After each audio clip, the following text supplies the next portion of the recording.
How many people want a history lesson? I got a history lesson. I want to give you I want to kind of update a history lesson here. Because there's a Ray Kroc, there's a Sam Walton, and then there's this new crew of PC that are coming on. Okay? Let me go. Now let's look at what Ray Kroc did. Ray Kroc took an industry. Ray Kroc took franchising and industry. And so here's this big industry, and it's kind of a whole bunch of cowboys. There's all kinds of different people, and most of the people in franchising were only interested in making a quick buck at somebody else's expense. They'd sell you a franchise for $25,000, $50,000, $100,000. They'd get their money up front, and they'd pretty much say, good luck. And so franchising was a cowboy operation. It came within just a few votes of getting outlawed at one point, and then enter Ray Kroc. And he takes franchise, and everybody criticized, oh, I heard all about that, and man, didn't the government almost close that down, blah, blah, blah, blah, blah.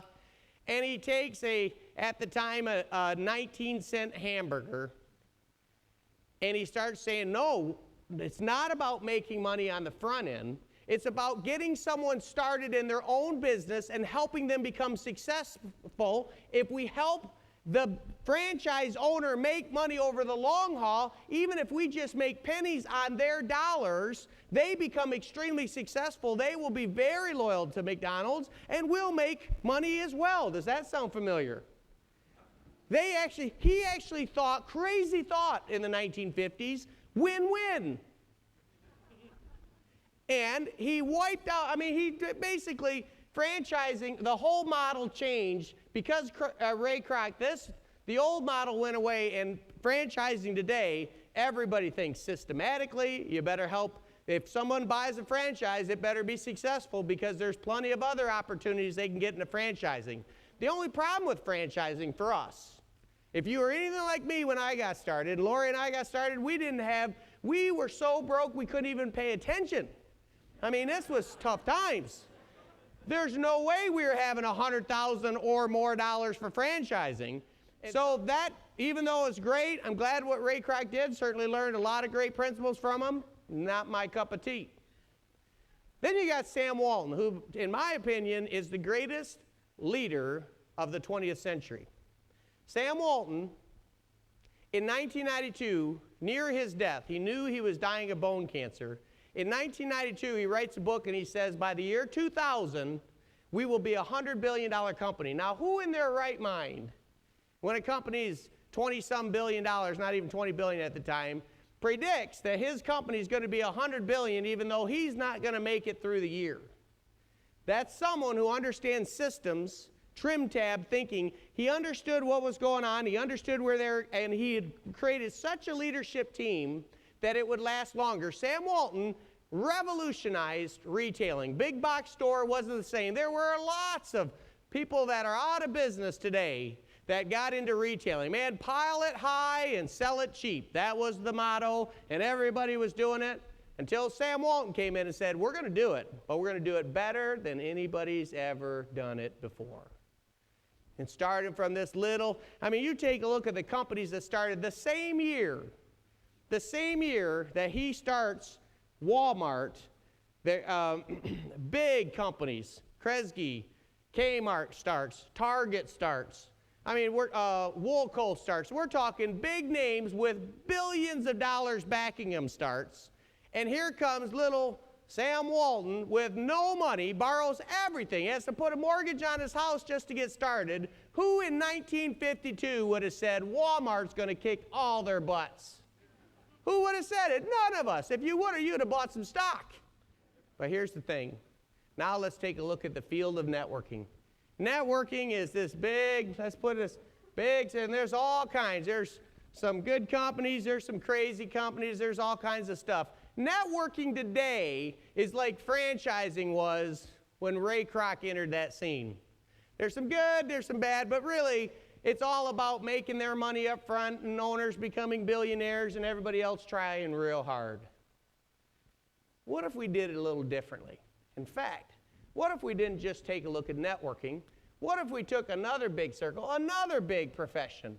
What if we took this leadership profession, whether it be life coaching, leadership, and networking? What if we combined, what if we intersected those two together And just say, hypothetically, what if 2 of the top 15 leadership gurus got together and then combine that with another group of 5 to 6 leaders that will be in the top leadership gurus. Tim Marks is in the middle of writing his first book that I can't wait to be able to read.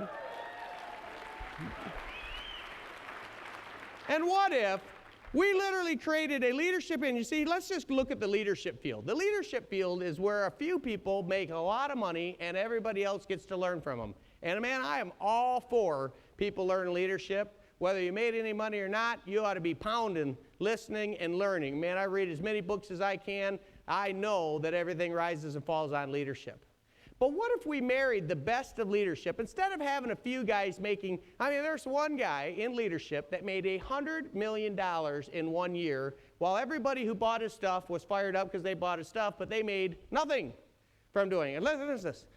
Do you think that instead of one guy making $100 million, what if we produced a $1 billion new industry and we split $1 billion together while we learn leadership, while we win on everything? What if we revolutionized the networking field with the leadership field, combined those things together, made you guys millionaires? Instead of having a few billionaires, what if we all become millionaires? Anybody in? Let's back up. Ray Kroc's success made that family billionaires.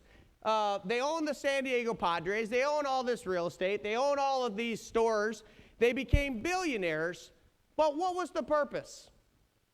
What was the long-term thing that he said, man, when I died, I sold more hamburgers. You won't believe the increase in cholesterol. I was what was the long-term purpose? Not knocking McDonald's, but the concept is begin with the end in mind. No matter how good it was, it's still a hamburger and fries. Well, what about Sam Walton? Man, you can buy it cheap. Well, I appreciate a good deal as much as the next guy, but isn't there something more to life than just buying it cheap? A good deal. If we do what I'm proposing, if we marry, and we're going to, when we marry the best of networking and the best of leadership together, we don't just change one profession, we change 2 professions. We literally, every single competitor will have to respond to what we're doing, just as every single competitor had to respond to Sam Walton, and every single competitor had to respond to Ray Kroc. You are in the middle of making history. You are making history. Now, what if, instead of the average company builds a business and makes money, great companies build a business and have a purpose? We're the first company ever that's building a purpose on a business. Because I know, just like George said earlier, if it was only about making another 10 million or 100 million, I'd probably pass. And I'll tell you why. Because building something at this level and taking the time and all the PC helping, it's a lot of work. But when I think about where we stand as a country, I sure am thankful that George Washington didn't say, I've got all this land, I got a lot of money. This revolution thing sounds like a lot of work. I sure am glad that somewhere back in time when the Woodward family headed over to the New World, they didn't say, man, that sounds like a lot of work. You see, when you start to understand that, yes, you're going to make a lot of money, that, yes, you are going to revolutionize a couple of industries, and we're going to make changes on a scale in our country, but what we're really going to do is we're the new educational system for America that's affordable to the masses. There isn't anybody in here who can say, oh, $50, I'm out. Because even if you said, I can't even afford $50, Orrin, then I would tell you, then to go out and get 3 customers so yours is free. Nobody in leadership is giving their material away for free if you just go refer a few more people. We say, Orrin, what are you doing? I mean, that's a dumb business model. Not if you understand the purpose. If you understand, here's what I'm saying. Every other leadership guru I know, every other one, to come speak to a meeting like this, it's $25,000. This is a $100 ticket for you tonight. You've just had 2 of the top 15 leadership gurus. How much did you pay tonight? $10? Absolutely nuts. Absolutely nuts. Orrin, you are really screwed up in your business model. Yeah, isn't it cool? Absolutely. Because I'm beginning with the end in mind. Here's what I believe. Here's what I know to be true. I know that people like Dan and Lisa, people like Tim and Amy, people like Chris and Terry, they weren't going to drop $2,500 for weekends that you read. You go check out what they are selling to the classes. They're going after the people with big bucks, and they're teaching the better to get better. While the masses continue to struggle, and nobody seems to remember to help your neighbor. And they can criticize me all day long, but here's what I figured out. That Orrin Woodward had no chance. I had no money to get the right information, and somebody handed me a crazy few. They handed me a shoebox full of tapes. You'll have to hear the story yourself. Craziest thing. I only listened to a few because I wanted my baseball cards back. Boy, those baseball cards have been real valuable to me. I still have them. What I'm saying is you have just been given an opportunity to get as good information as people are going to pay 10, 15, 20 times or more for the same information. When we launch this baby, we're going to go to 1 million people so quick. You know what the constraint on our business is going to be? Trying to teach people how quick. Hey, okay, the opens are on Tuesday. Well, I got 50 people. What do I do? You take them to an open. Oh, when is it? Tuesday night. Yeah, that'll really help. That's so foreign because some of us been in a while and we think oh man, you're going to have all kinds of time to learn leadership. No, the constraint's going to be trying to teach people leadership. People are going to have 200, 300 people in their group and not even understand the basics of how to win friends and influence people. Understand? Is that a book? Right? Man, you ought to be taking the top 5 books and pounding through them now. Like Claude said at the major, don't wait. When the wave, you can see the wave, it's too late. You got to start paddling. If you're surfing, you got to start paddling ahead of the wave. The wave's already here, but you start paddling now and you're going to catch a really good one. Okay? And you can go, there'll be people in this room that'll have 1,000 people on your team like that.